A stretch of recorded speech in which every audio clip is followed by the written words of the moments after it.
সিআরইউ north east রিজনের 25তম silver jubilee conference অনুষ্ঠিত হতে যাচ্ছে আগরতলা টাউন হলে। 3 দিনের এই কনফারেন্স শুরু হবে আগামী 9 জানুয়ারি এবং শেষ হবে 11 জানুয়ারি। বৃহস্পতিবার আগরতলা প্রেস ক্লাবে এক সাংবাদিক বৈঠকে বিশিষ্ট আইনজীবী পুরুষোত্তম রায় কি বললেন শুনব একবার। সিলভার জুবলি কনফারেন্স আগরতলাতে আগামী 9, 10, 11 জানুয়ারি অনুষ্ঠিত হচ্ছে। এই কনফারেন্সটা অত্যন্ত গুরুত্বপূর্ণ এবং এই কনফারেন্সের বার্তা সবার কাছে পৌঁছে দেওয়ার লক্ষ্যে আজকে এই সাংবাদিক সম্মেলনে আপনাদের আহ্বান করা। আপনারা এসেছেন।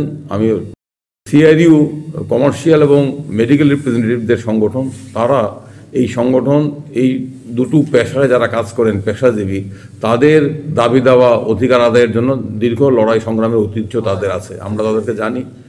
এবং এটাও এখানে উল্লেখ করা হয়েছে আজকে এই যে পেশাজীবী মানুষ যারা মেডিকেল রিপ্রেজেন্টেটিভ, সেলস রিপ্রেজেন্টেটিভ, তারা বিভিন্ন ধরনের আক্রমণের শিকার। তারা মালিক পক্ষ তাদেরকে হয়রানি করছে, তাদের উপর অনৈতিক কাজের বোঝা চাপিয়ে দিচ্ছে এবং তাদের যে অধিকার, কর্মক্ষেত্রে অধিকার, যার জন্য সেলস এমপ্লয়িজ প্রমোশন অ্যাক্ট তৈরি করা হয়েছিল 1976, এই আইন এই পেশাজীবী মানুষদের দীর্ঘ লড়াই সংগ্রামের ফলে তৈরি হয়েছিল। এই আইনে এই পেশাজীবী মানুষদের জীবন জীবিকার অধিকারকে অনেকটা নিশ্চয়তা দিয়েছিল, আইনি রক্ষা কবচ দিয়েছিল। আজকে শ্রমিক কোড বিল এনে এই আইনগুলোকে বাতিল করার চেষ্টা হচ্ছে। এই কনফারেন্সে এর বিরুদ্ধে লড়াই সংগ্রামের জন্য আলোচনা হবে। আরেকটা গুরুত্বপূর্ণ বিষয় যেটা ওষুধের দাম কমানো, এটা শুধুমাত্র মেডিকেল রিপ্রেজেন্টেটিভ কিংবা সেলস রিপ্রেজেন্টেটিভদের দাবি নয়, এটা সমস্ত অংশের মানুষের দাবি যে ওষুধের দাম কমাতে হবে।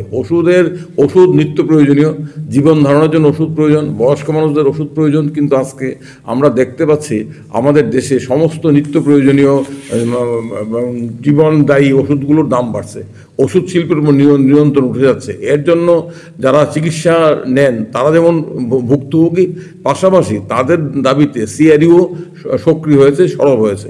এই কনফারেন্স এই বিষয়গুলো নিয়ে আলোচনা হবে এবং বর্তমান সময়ে যখন বিভিন্ন অংশের শ্রমজীবী মানুষ বিভিন্ন ধরনের আক্রমণের শিকার, যখন কর্পোরেটরা প্রতিনিয়ত, কিছু পূর্বে উল্লেখ করা হলো কিভাবে এই সমস্ত পেশাজীবীদের মানুষদের 24 ঘন্টা নজরদারিতে রাখা হচ্ছে, এটা কিন্তু এক ধরনের আধুনিক শ্রম দাসত্ব।